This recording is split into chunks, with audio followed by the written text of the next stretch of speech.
नमस्कार। दिन भर की बड़ी खबरों में आपका स्वागत है। मैं हूं आपके साथ आराधना। आज इस बुलेटिन में बात होगी बिहार चुनाव को लेकर तेजस्वी की राहुल और खरगे से मुलाकात की, राहुल गांधी के गुजरात दौरे से बीजेपी की बढ़ी मुश्किलों की, देखेंगे वक्फ बिल पर क्यों सुप्रीम कोर्ट पहुंची बीजेपी सरकारें, क्यों फिर विपक्षी नेताओं के घर पहुंची ईडी, जानेंगे मोदी सरकार की नीतियों पर क्यों सुप्रीम कोर्ट के जज ने दी चेतावनी, और बुलेटिन के आखिर में देखेंगे भाषा विवाद में आए नए मोड़ को। लेकिन दिन भर की तमाम बड़ी खबरों से पहले एक नजर आज की सुर्खियों पर। मौसम विभाग ने जारी किया मॉनसून अपडेट। किसानों के लिए अच्छी खबर, सामान्य से बेहतर मॉनसून, 105% बारिश की उम्मीद, अल नीनो का असर नहीं। सुप्रीम कोर्ट की इलाहाबाद हाईकोर्ट को 20 दिन में दूसरी बार हिदायत, कहा गैर जरूरी टिप्पणी से बचे। हाईकोर्ट बोला था लड़की खुद शोषण की जिम्मेदार। सुप्रीम कोर्ट ने योगी सरकार को लगाई फटकार, कहा हॉस्पिटल से बच्चा चोरी हुआ तो लाइसेंस रद्द। सभी राज्यों को नवजात तस्करी के मामले में 6 महीने में निपटाने के दिए आदेश। हरे निशान पर बंद हुआ शेयर बाजार, 1578 अंकों की बढ़ोतरी के साथ 76,734 पर बंद हुआ सेंसेक्स। वहीं 500 अंकों की बढ़त के साथ 23,328 पर बंद हुआ निफ्टी। ये तो थी सुर्खियां। अब बात आज की सबसे बड़ी खबर की। आरजेडी नेता तेजस्वी यादव ने दिल्ली में कांग्रेस अध्यक्ष मल्लिकार्जुन खड़गे और लोकसभा में विपक्ष के नेता राहुल गांधी से मुलाकात की। ये मुलाकात बिहार चुनाव को लेकर हुई है। बैठक से बाहर निकलते समय तेजस्वी का चेहरा बता रहा था कि सब कुछ सेट हो गया है, बस ऐलान बाकी है। खड़गे ने भी साफ कर दिया कि बिहार में अब एनडीए की सरकार जाने वाली है।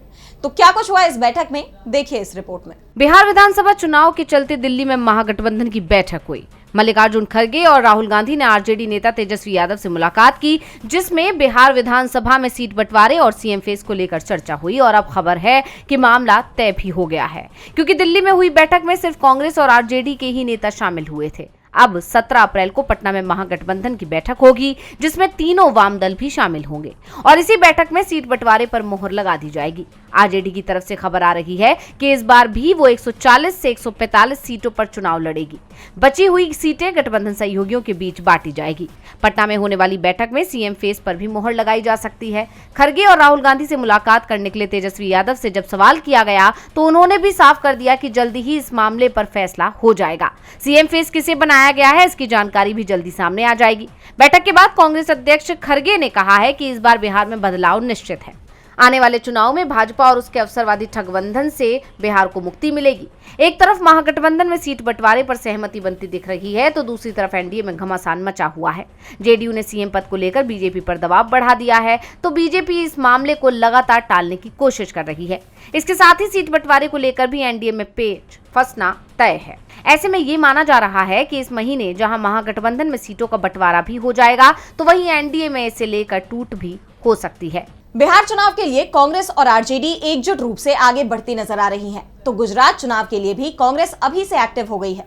कांग्रेस सांसद राहुल गांधी प्रदेश में पार्टी के संगठन को मजबूत करने की कोशिश में जुटे हुए हैं और इसी सिलसिले में अब एक बार फिर वो गुजरात पहुंच गए। कांग्रेस की ये सक्रियता अब बीजेपी पर भारी भी पड़ने लगी है। पार्टी को बड़ा झटका लगा है।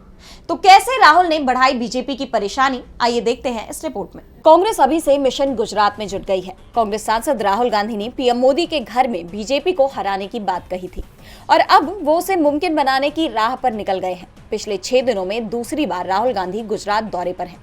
उनके इस दौरे का उद्देश्य पार्टी को जमीनी स्तर पर मजबूत करना है, जिसके लिए राज्य की जिला इकाइयों को मजबूत करने के पार्टी के पायलट प्रोजेक्ट की शुरुआत की जा रही है। 8-9 अप्रैल को अहमदाबाद में कांग्रेस का 84वां अधिवेशन आयोजित किया गया था, जिसमें राहुल गांधी ने पार्टी की आगे की रणनीतियों पर बात करते हुए कहा था कि हम चाहते हैं कि जिला अध्यक्षों को संगठन की नींव बनाएं, शक्ति बनाएं।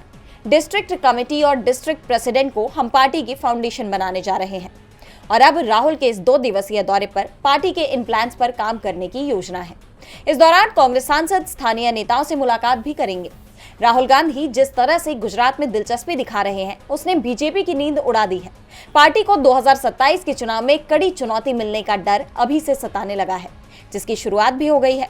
राहुल के गुजरात पहुंचने से पहले ही बीजेपी में भगदड़ मच गई है।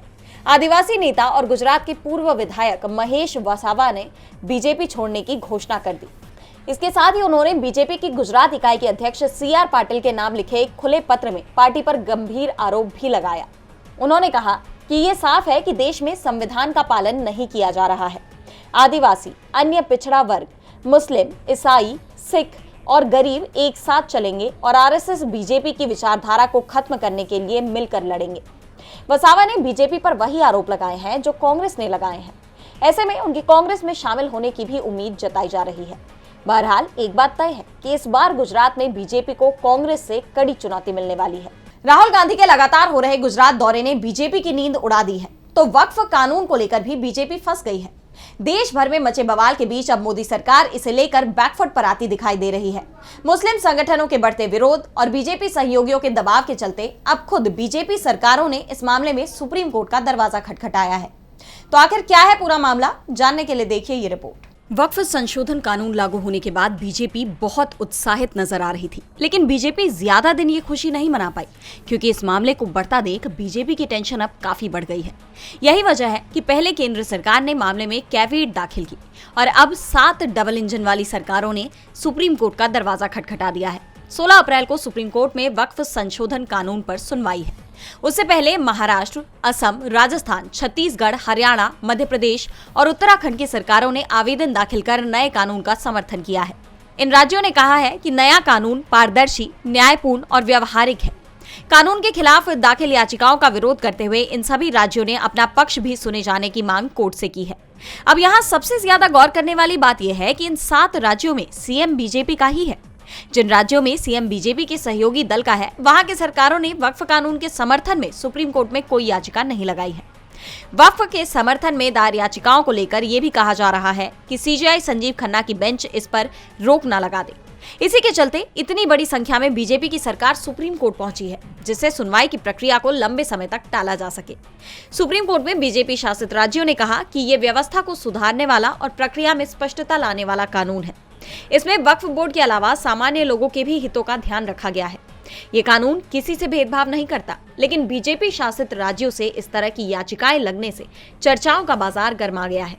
दावा किया जा रहा है कि बीजेपी डरी हुई है, क्योंकि उसके सहयोगी अब इस कानून पर साथ खड़े नहीं हो रहे। यही वजह रही कि आंध्र प्रदेश, बिहार, इन राज्यों से याचिका नहीं लगाई गई। यही नहीं, जिस तरह से सुप्रीम कोर्ट केंद्र सरकार के खिलाफ सख्त रुख अपना रहा है, उसके बाद से तो बीजेपी का डर और बढ़ गया है। अब सभी की निगाहें सुप्रीम कोर्ट पर हैं। देखना होगा कि सुनवाई के दौरान क्या होता है। वक्फ कानून को लेकर विपक्ष का आरोप है कि मोदी सरकार समुदाय विशेष को टारगेट कर रही है, तो सरकार के निशाने पर विपक्ष के नेता भी हैं। विपक्षी नेताओं के खिलाफ एक बार फिर ईडी सक्रिय नजर आ रही है। इस बार ये चाबुक कांग्रेस सांसद प्रियंका गांधी के पति रॉबर्ट वाड्रा और राजस्थान के कांग्रेस नेता प्रताप सिंह खाचरियावास पर चला है, जिस पर इन नेताओं ने बीजेपी को चेतावनी दे दी है। तो क्या है पूरी खबर, देखते हैं इस रिपोर्ट में। ईडी ने 2008 के एक मनी लॉन्ड्रिंग मामले में कारोबारी और वायनाड से कांग्रेस सांसद प्रियंका गांधी के पति रॉबर्ट वाड्रा से पूछताछ की। वाड्रा ने एजेंसी के पूछताछ के लिए भेजे गए समन को राजनीतिक प्रतिशोध करार दिया। उन्होंने कहा कि पूछताछ के दौरान पहले भी उन्होंने ईडी के साथ घंटों बिताए हैं, हजारों पेज साझा किए हैं, लेकिन फिर भी एजेंसी उनके खिलाफ मामले उठा रही है। उन्होंने कहा कि मैं न किसी के दबाव में आने वाला हूं और न ही किसी से डरने वाला हूं। ईडी कार्यालय के बाहर पत्रकारों से बात करते हुए उन्होंने आरोप लगाया कि यह और कुछ नहीं बल्कि राजनीतिक प्रतिशोध है। जब भी मैं अल्पसंख्यकों के लिए बोलता हूं तो वो मुझे रोकने की कोशिश करते हैं, हमें कुचलने की कोशिश करते हैं। उन्होंने संसद में राहुल को भी रोकने की कोशिश की। ये एजेंसियों का दुरुपयोग है और एक राजनीतिक प्रतिशोध है। मैं पहले की तरह उनके साथ सहयोग करूंगा। वाड्रा ने आगे कहा कि लोग मुझे प्यार करते हैं और चाहते हैं कि मैं राजनीति में शामिल हो जाऊं। जब मैं राजनीति में शामिल होने की इच्छा व्यक्त करता हूं तो वो मुझे नीचे गिराने और वास्तविक मुद्दों से ध्यान हटाने के लिए पुराने मुद्दे उठाते हैं। वहीं इस बीच राजस्थान कांग्रेस के दिग्गज नेता प्रताप सिंह खाचरियावास के जयपुर स्थित आवास पर भी 15 अप्रैल की सुबह ईडी की टीम ने छापा मारा। जयपुर में अपने आवास पर ईडी की छापेमारी पर कांग्रेस नेता प्रताप सिंह खाचरियावास ने कहा, आज वो जांच करने आए हैं, सर्च करने आए हैं, हम इनका सहयोग करेंगे। ईडी अपना काम करेगी और हम अपना काम करेंगे, पर ध्यान रहे जिस दिन राहुल गांधी सत्ता में आएंगे उस दिन क्या होगा।